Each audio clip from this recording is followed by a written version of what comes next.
All right. So here we have discussed about SIP, H323 and other media protocols. Now we will do a discovery lab where we will analyze these packets. We do not have to do any configuration in the lab. The configuration is already done. SIP, H323 configuration is already done. We also have some recorded HTTP calls that we will now analyze only.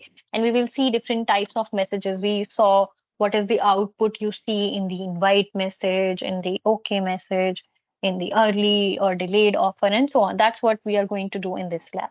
So this is the topology. We have a CUCM, we have SIP phones, we have CIPC1, CIPC2. On PC1 and PC2, we have headquarter gateway, we have PSTN gateway. We do not have the access to PSTN gateway in the lab. We have a PSTN phone on PC3. On the PSTN phone, the numbers configured are local, national, international, and emergency like these.